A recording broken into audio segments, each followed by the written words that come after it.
Պատերազմից առաջ Արցախը եղել է էներգետիկ առումով ոչ միայն անկախ, այլև արտահանող երկիր։ Պատերազմից հետո իրավիճակը փոխվել է,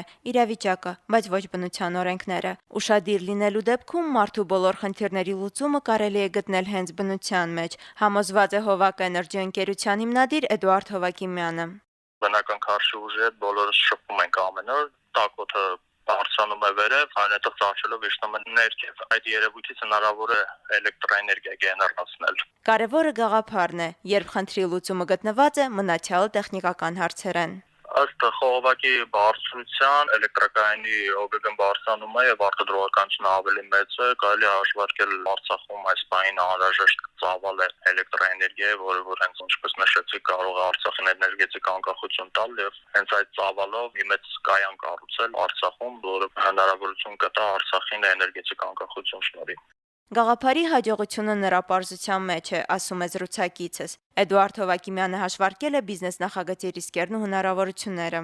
Էլեկտրական շատ հեշտ մեխանիզմով է կառուցվում, պողպատաթիթեղների համարակցմամբ խողովակ է կառուցվում սարի լանջին, ինչը էլեկտրակայանի արժեքը զգալիորեն իջեցնում է եւ հետեւաբար նաեւ իջնելու է էլեկտրաէներգիայի գինը։ Մեր մոտավոր հաշվարկներով այս պահին մինիմում 10 անգամ հնարավոր է ավելի էժան էլեկտրաէներգիա ստանալ այսպես էլեկտրակայաններով։ Ռիսկեր չունի,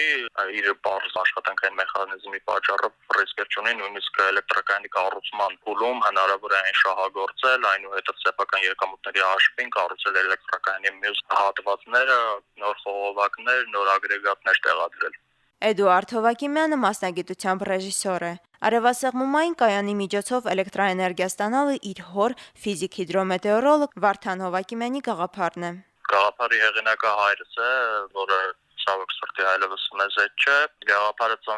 ծնվել էր հենց Արցախում, նա գործողման էր Արցախում եւ գազի գնի թանկացման նորությունների հետ հասկացանք, որ շուտով նաեւ էլեկտրաէներգիան է թանկանալու, որոշեցինք արևային կայան ինչ-որ ստեղծենք, որը որ թե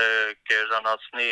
էլեկտրաէներգիայի արժեքը եւ թե Հայաստանին ու Արցախին էներգետիկ անկախություն կշնորհի։ Թեքվիկ Արցախ 2021-ը դարձավ այն հարթակը, որտեղ Էդուարդ Հովակիմյանն առաջին անգամ ներկայացրեց հոր գաղափարը։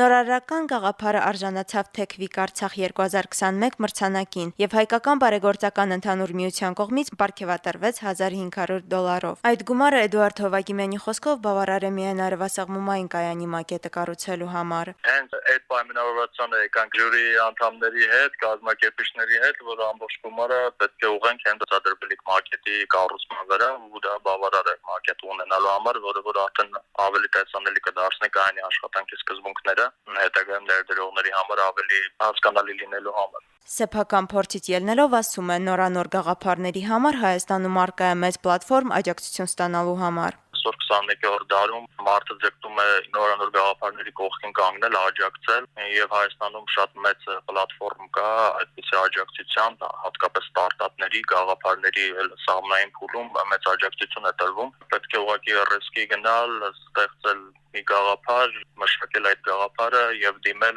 այսպիսի միջոցառումներին, ինչպես են տեղի ունեցավ Արցախում, առաջին քայլերը կատարելու, հիմնավորվելու համար։ Էդուարդ Հովակիմյանը արդեն գործի է անցել։ Առաջիկա 2 ամիսների ընթացքում պատրաստ կլինի առաջին մակետը եւ երկար ճանապարհի առաջին քայլն արված կլինի։